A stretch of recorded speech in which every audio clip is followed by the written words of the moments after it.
Attention mga senior citizens! Sa araw po na ito ay pag-usapan natin ang payout schedule na magaganap sa June 16, 2026. Ito pa ay pension para sa mga senior citizens. Take note mga kwalipikadong senior citizens. Mga mahalagang anunsyo ay dapat mong malaman sa araw po na ito. Ang mga impormasyon na inyo pong makukuha sa araw na ito ay una, ang mga lugar kung saan may magaganap na payout sa social pension for indigent senior citizens. Pangalawa, ano ang oras ng inyong payout? Pangatlo, saan po ba magaganap ang inyong payout? Pangapat, ano ba ang kumpletong requirements na dapat mong i-ready? At panglima, mga dagdag kaalaman patungkol po dito. Kaya naman, inaanyayahan kita na tapusin mo ang video na ito hanggang sa dulo nang sa gayon makuha mo ang punto ng video kong ito. At kung ikaw ay bago pa lang sa aking YouTube channel at gusto mo agad itong content, ay isubscribe mo na.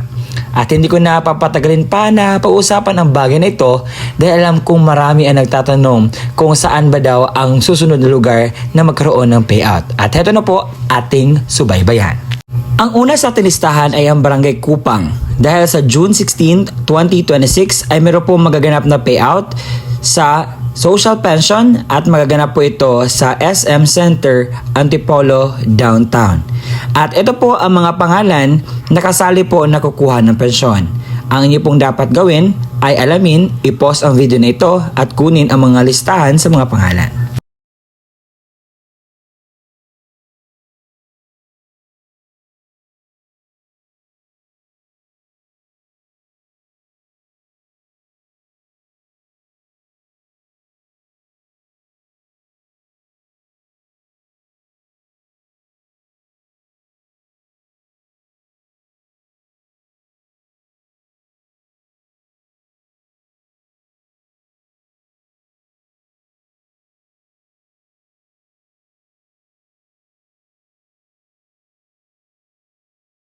Sa OSCA ng Libak ay meron pong mga announcement dahil hindi po muna matutuloy ang Senior Citizen Social Pension Payout ngayong 16, 17, 18, 2026. Ngayon ay pupunta naman tayo sa Palawan. Dahil may mga pangalan dito na hindi nakakuha ng kanilang pensyon at kayo po ay may tsansang makuha ito sa June 16, 2026 sa launa po ng hapon sa OSCA po magaganap.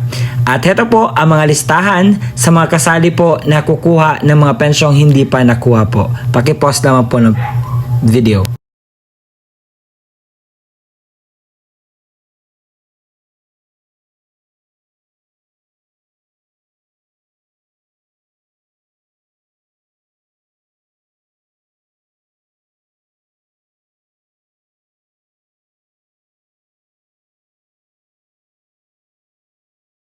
Ngayon naman ay pupunta tayo sa Barangay Barat dahil meron po magaganap na payout sa June 16, 2026 sa alas 8 po ng umaga at magaganap ito sa Municipal Auditorium. At ito po ang mga listahan ng mga pangalan na kasali po na kukuha ng pensyon.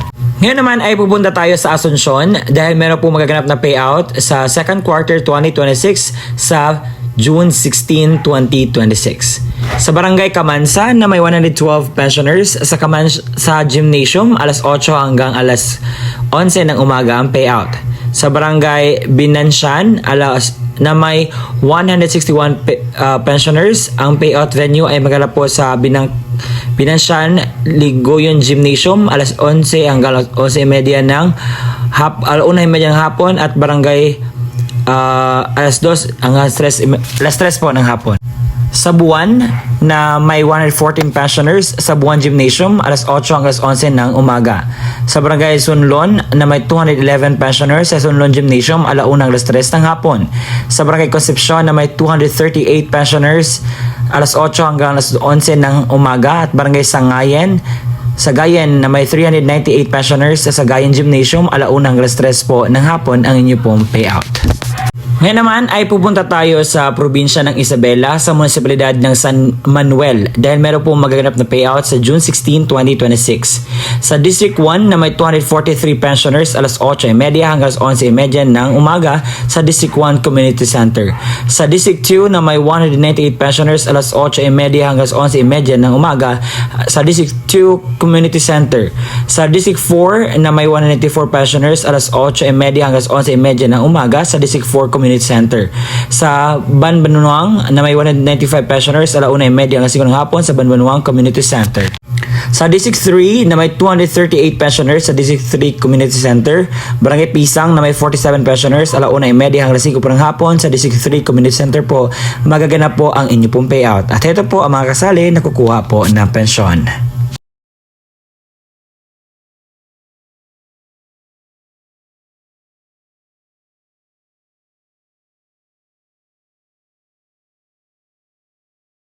Sa Bambang, Nueva Vizcaya ay meron po magaganap na payout sa Barangay Mabuslo sa June 16, 2026. At ito po ang mga listahan sa mga pangalan na kukuha po ng pensyon. Sa June 16, alas 8 po ng umaga sa Luyang Covered Court. Ito po ay sa Don Mariano Marcos, Bayumbong, Nueva Vizcaya. At ito po ang mga pangalan sa kasali po na kukuha po ng pensyon. Take note naman po.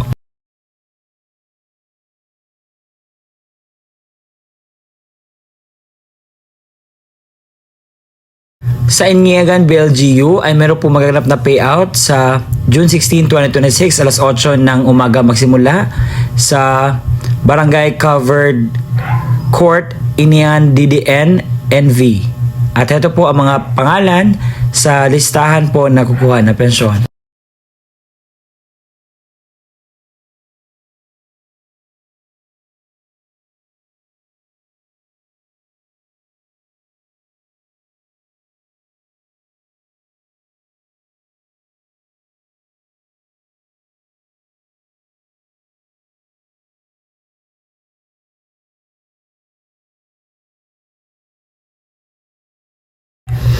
Sa Paunon ay meron pong magaganap na payout sa June 16, 2026, 1:00 hanggang 5 po ng hapon. At ito po mga pangalan sa mga kukuha na pensyon.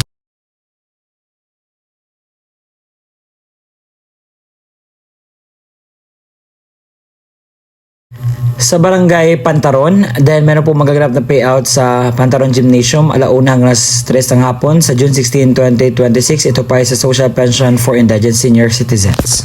Sa LGU ng Mlang ay meron po magaganap na payout sa June 16, 2026. Sa Barangay Inas, sa Inas Covered Court, Barangay Bialong, sa Bialong Covered Court, Barangay Lika, sa Lika Covered Court, Barangay New Antique, sa New Antique Covered Court, Barangay Dalipe, sa Dalipe Covered Court, Barangay Tibao, sa Tibao Covered Court, Barangay Katipunan, sa Katipunan Covered Court, Barangay New Consolacion, sa Consolacion Covered Court, Barangay New Lawan, sa New Lawan Covered Court, Barangay Magalion, sa Magalion Covered Court, Barangay Malayan, sa Malayan Covered Court, Barangay Libuo, sa Libuo Covered Court, Barangay Ugpay, sa Ugpay Covered Court po magaganap ang inyo pong payout. Sa Vinsons Avenue, meron pong magaganap na payout sa barangay na ito sa June 16, 2026. At ito po ating pakinggan. Sa Barangay Ginatakutan, umaga po ang inyong payout sa Ginakutan Covered Court. Barangay Napilihan, umaga ang payout sa Napilihan Covered Court. Barangay Santo Domingo, umaga ang payout sa Santo Domingo Covered Court po ang inyong pong payout. Sa San Juan Aurora Isabela ay meron pong magaganap na payout sa June 16, 2026, 1:00 po ng hapon sa San Juan Barangay Hall ang payout. Sa Yapak Sports and Cultural Center ay meron pong magaganap na payout sa June 16, 2026. Ang inyo pong payout ay magsisimula sa alas 8 hanggang alas 12 po ng tanghali. At ito po ang mga pangalan sa nakalista na kukuha ng pensyon.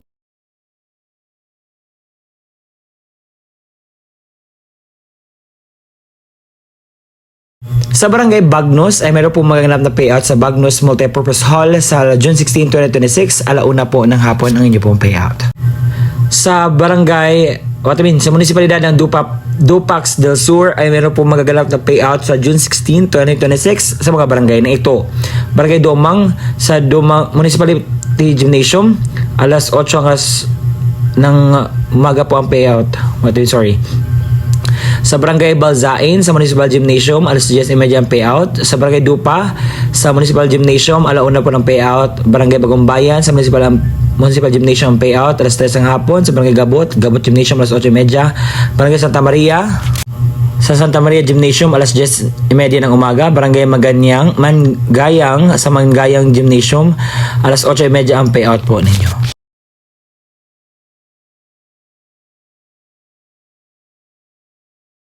Sa San Lorenzo Gym ay meron pong magaganap na payout sa June 16, 2026. Ang inyo pong payout ay magsisimula sa alas 8 ng umaga.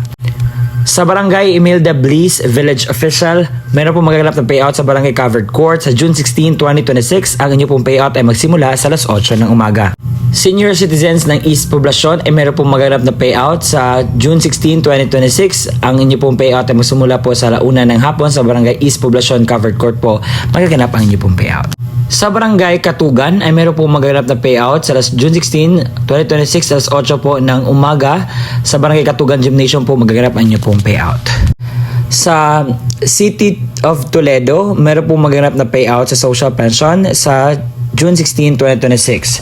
Sa Barangay Biga, sa umaga po ang inyong payout. Hapon naman ang payout sa Barangay Bagakay. Umaga ang payout sa General Climaco. Hapon po ang payout sa Bangog.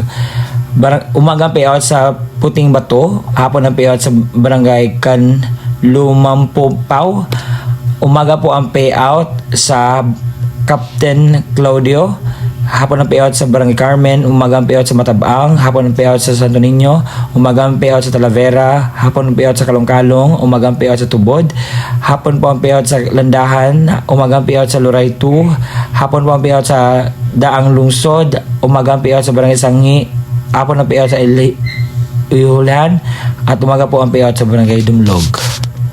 Sa Barangay Salaza, sa sitio po Dapla, Manggahan at Dampay, meron pong tentative na schedule po ng payout sa June 16, 2026 at gaganapin po ito sa Salasa Covered Court.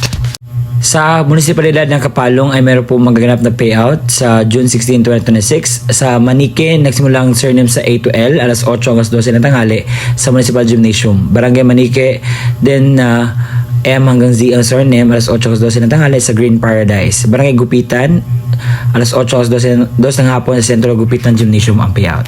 Sa Barangay Kamorangayan ay meron po magaganap na payout sa June 16, 2026 alas 10:30 ng umaga sa Barangay Hall po magaganap ang inyong pong payout. At iyon po ang mga lugar kung saan may magaganap na payout o bigayan ng pensyon para sa ating mga minamahal na kwalipikadong senior citizens.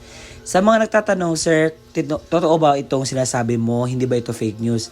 Hindi po iyan fake news dahil naka-include na po ang mga details na dapat nyo pong ma-inculcate, malaman, maramdaman. Kasi gusto ko pong sabihin sa inyo, dahil maraming nasabi, fake news namang sinasabi nyo. Hindi po ito fake news. Ito ay batas po ang Social Pension for Indigent Senior Citizens.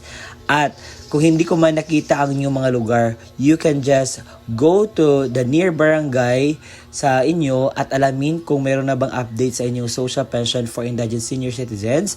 Kung kasali ka pa ba, meron bang update o ano ba ang gusto mong malaman na increase patungkol po sa inyo pong magaganap na pensyon. Baka yung iba hindi na nakatanggap dahil meron pong validation. Kapag hindi ka pa makapunta sa validation, automatic tanggal ka na po. And sir, ano ba yung mga requirements nito para payout kami? So ito po ang kumpletong requirements na dapat mong i-ready. Social pension requirements. Kapag ang senior citizens mismo ang pupunta sa venue, ito po ang kanyang dalhin. Una, original OSCA ID at national ID. Pangalawa, photocopy ng senior citizens ID na may 3 lagda o thumb mark sa hindi na po makakapirma. Kung ang representative ng senior citizens naman ang kukuha, ito po ang dapat niyang dalhin. Una, original at photocopy ng ID ng senior citizens ID na may 3 lagda o thumb mark sa hindi na po makakapirma. Original at photocopy ng valid ID ng representative o government issued ID lamang na may 3 lagda o thumb mark sa hindi na po makakapirma. Sulat, pahintulot or authorization letter mula sa senior na mayroong pirma, thumb mark at naayon sa format mula sa DSWD, makukuha po ito sa inyo pong barangay. Pang-apat, kopya ng litrato ng senior citizens na may kasamang representative na may hawak na updated newspaper. Kung ang kukuha naman ay representative ng namayapang senior, ito po ang kanyang dalhin. Una, original at photocopy ng ID ng senior citizens or certificate of membership mula sa OSCA kapag wala na itong OSCA ID na photocopy. Pangalawa, original at photocopy ng government-issued ID ng representative. Pangatlo, original na kopya ng death certificate na naka-certified true copy. Paunawa, ang mga namayapang pensioner ay makatanggap lamang ng kanilang pensyon depende sa quarter kung kailan nimao ang alinsunod sa alintunin mula sa DSWD. At yun po ang kumpletong detalye sa inyo pong makukuhang pensyon sa araw po na aking sinasabi. Salamat po sa pakikinig hanggang sa susunod na aking upload. Bye-bye.